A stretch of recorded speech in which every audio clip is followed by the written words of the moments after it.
Exactly 2 months ago, I officially retired from the university. When hearing the Jasper call this morning, I was quite discouraged because I'm joining this biggest group in the Japanese population. Many people ask me what I would do next. Are you going to join another university, company, or NPO, or what? I've thought about it, and now I know what I would like to do. But before I tell you what it is, let me tell you my story as a kite. You might say, what kite? This is the kite that was available when I was a kid. This is yakodako, it's called, made of paper, rather fragile, but obedient. This is the Apollo kite. Now that's available. So you can get it at any of these places in Komazawa Park or whatever. This is what I looked like when I was 2 years old. Not quite ready to fly a kite, but full of curiosity. My first flight was to the United States as an exchange student in my junior year. Imagine you're flying over the Pacific Ocean, flying over the big, huge land of the US of A for the first time, getting exposed to a new horizon, free away from home, getting the broad perspective, and have incredible experiences, opportunities to have experiences not possible in Japan, such as living in the ghetto, doing a volunteer work. After a little bit of struggle to get adjusted to the different lifestyle, I felt free and confident. You can tell from the picture. My next flight was to business school. I was flying a spinnaker kite. Imagine you're flying over Spinnaker, looking down the ocean and the sailing boat near Newport. Much more adventurous than the regular kite. I struggled somewhat naturally because to get through the tough MBA program, you had to learn how to disagree, which I wasn't quite used to, and you had to take a position. But I try to remember a little bit of Japan by bringing a little bit of flavor of Japan by wearing yukata. Next flight was to management consulting.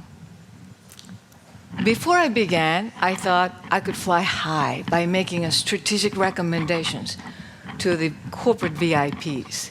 As a global professional, hopping throughout the world and working with the smart people from all over the world.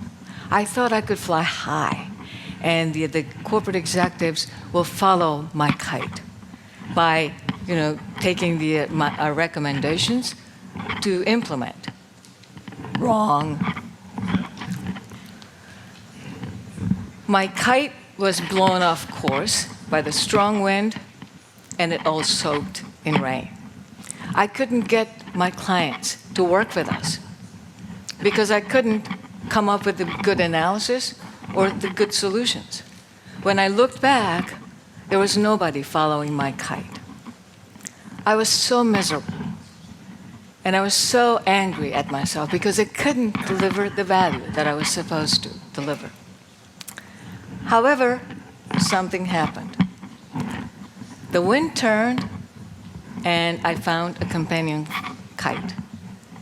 And we flew together confidently with the wind behind us. You can imagine how happy I felt because I had a companion, I was so confident, and I was flying high.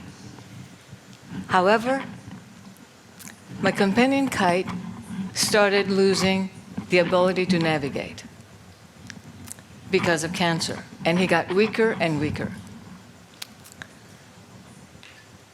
After 10 years of battle with cancer, even though I flew with him along the way, he crashed.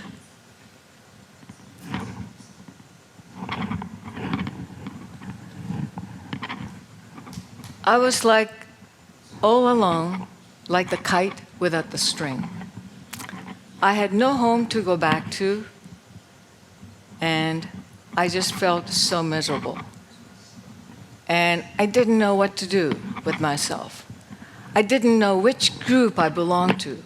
Do I belong to the old Japan of baby boomers, old kites, traditional kites, and consists of baby boomers who are very conscious of status, name, position, and affiliation, or New Japan of modern kites, millennials, who shared everything, connected beyond their organizations and national boundaries?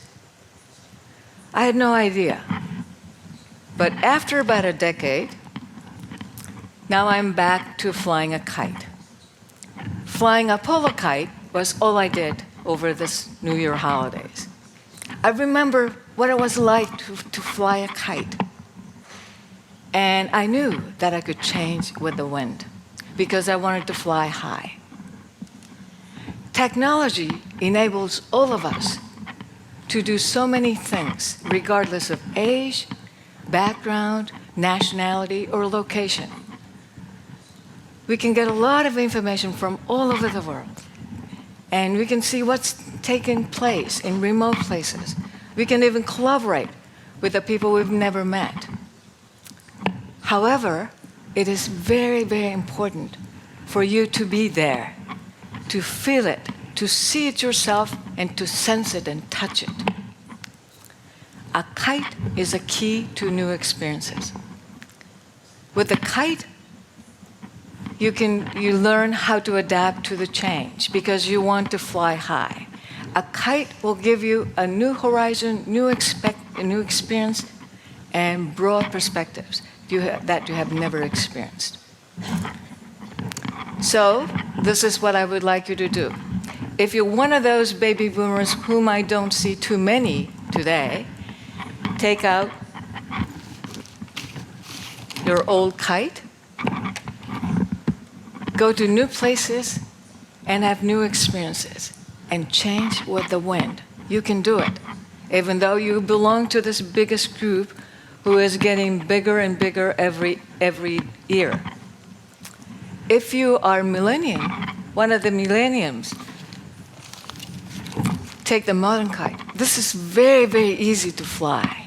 Anybody can fly.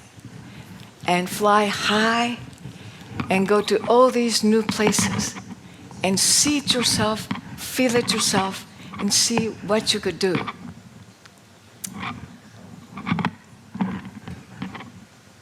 You might wonder what I would do next.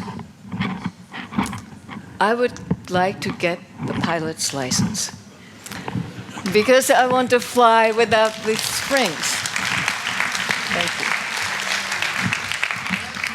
And I would like to find a new companion so that I can fly to the moon. Thank you.